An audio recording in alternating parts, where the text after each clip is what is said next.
Good morning and thanks for joining us. I'm Monica Coleman. It's Sunday, December 11th, alongside meteorologist Brendan Minchef. Brendan, talk to us about the rain because it's on and off, but there's a pattern here. High winds and snow are creating dangerous travel conditions on the road. I-80 is still closed to all traffic from Colfax to the Nevada state line. ABC 10's Alicia Machado caught up with some travelers who were redirected at Colfax last night.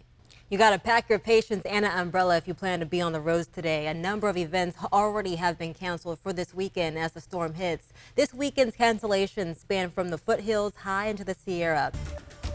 Roseville police are searching for a suspect accused of stealing a car with 2 children inside. The good news is the kids, who are 6 and 11 years old, are okay.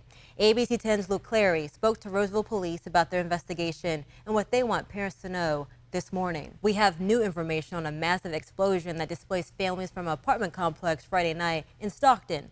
Now to a developing story on access to your medical care. The COVID-19 community transmission level recently increased from low to medium in Sacramento County, and now we're seeing officials bring back mask mandates at shelters and correctional facilities. Health officials are also suggesting everyone consider wearing a mask indoors. ABC 10's Devin Truby looked into how our hospitals are handling the uptick of respiratory illnesses. The Artemis 1 Orion capsule is set to splash down today after a 25-day trip. It reached within 60 miles of the moon, completing its first step in an ambitious plan. Coming up on ABC 10 Weekend Morning News, Christmas is only 2 weeks away, so how can you avoid some of the biggest scams out there this year? I'll let you know. Plus, multiple arrests in Stockton and a half-dozen cars towed after sheriff's deputies crack down on sideshows.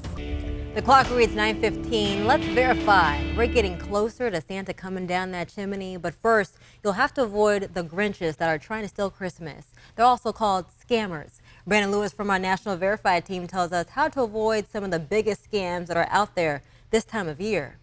A woman from Fresno is back home tonight after a year in the same Russian prison as Brittany Griner.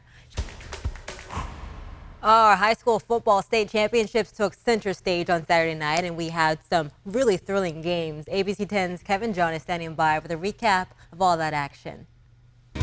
Good morning and welcome back to ABC 10 Weekend Mornings. I'm Monica Coleman alongside meteorologist Brendan Minchef. Brendan, today is going to be busy downtown at the Golden One Center because comedian Kevin Hart will be in town. Sounds like a busy day. It will be, but will rain impact people trying to get through downtown but also enjoy the event?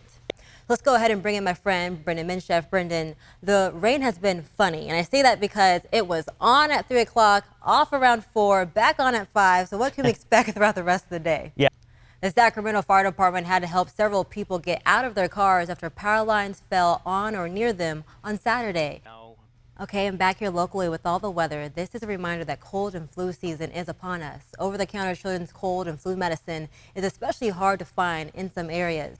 And get this, Dr. Frosto says if you can't get your hands on Tamiflu or other cold flu medicines, there are some pharmacies called compounding pharmacies that can make that special order. They might be able to make a product for you that will suit your needs.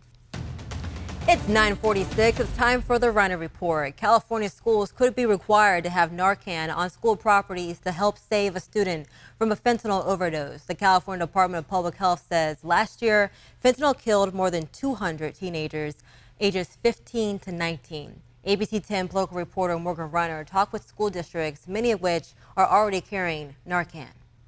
There are 10,000 schools in California. If each one is supposed to have 2 doses of Narcan, that is a total of $1.2 million.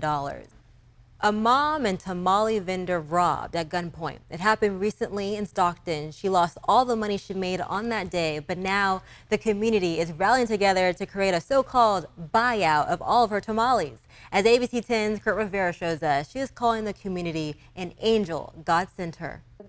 Great reporting there by our Kurt Rivera. If you would like to take part in the community buyout, it happens today from noon until 3 o'clock. It takes place at the Hatch Workshop at 40 South Union Street in downtown Stockton. They are also accepting donation on Veronica's behalf. For more information, call or text 209-627-0685. SAC RT is getting into the holiday spirit. Before we go this morning, here's a recap of some of the top stories we've been following for you this morning.